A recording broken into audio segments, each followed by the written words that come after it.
bello turji tun da shi yafi kowa zama hatsabibi na sha hada muku ni ce wallahi an san inda bello turji yake don Allah sun sha hituwa suna cewa suna neman bello turji ko ba su sha hituwa ba akwai radda an ka dauku jirgi da Abuja an ka ce za a tafi Sokoto ba a dawowa sai an dawo da gawar bello turji ni ce muku ƙarya ta suka yi wallahi sun san inda bello turji yake don Allah magana ta tabbata ko ta tabbata ba da Allah ya tashi tona ma manyan banza asiri bello turji duk wanga ta'addancin da ya kai jami'an tsaro sun husata abubuwan suna damar da su saboda wallahi jami'an tsaro suna kokari amma matsalar da akwai wasu manya abbasu bari a yi yakin wasu manya abbasu bari a kashe waɗanda ya kamata a kashe da an ka ga jami'an tsaro tabbas an kai inda yanzu kashe waɗannan yan ta'adda za su yi wasu abin da ya faru sai manyan banza sun ka faɗa ma bello turji cewa sulhu za a yi da shi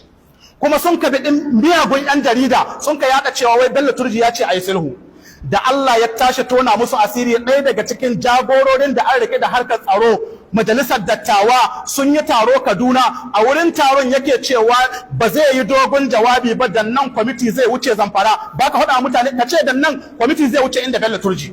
amma wai sai ce dan nan kwamiti zai wuce Zamfara kun san inda wa aka nufi Zamfara na rance da girman Allah wurin bello turji sun ka tura mutane sun ka taso da Kaduna sun ka tafi shinkafi da shinkafi an ka sa an kai musu jagoranci an hakai su wurin bello turji duk bala'in ga da bello turji kai an ka zo an kai magana da bello turji yanzu akwai wani munafikin Allah da zai ce mana ba a san inda bello turji yake ba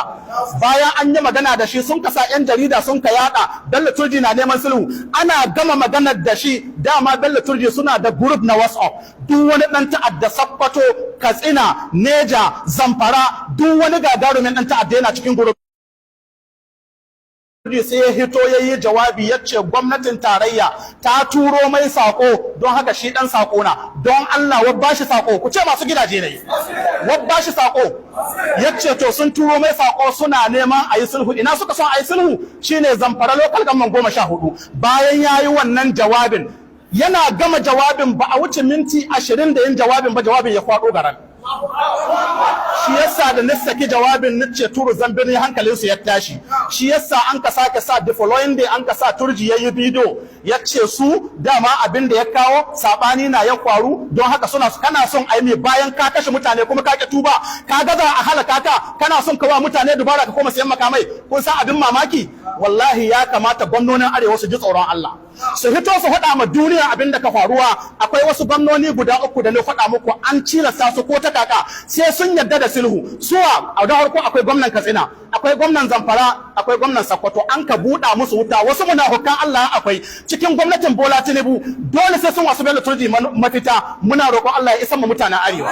muna roƙon Allah ya isa mu mutanen arewa shi yasa da an ka hito da wannan magana shi gwamnan Sokoto sai ya ce to bello turji ya sako mutanen da a hannu nai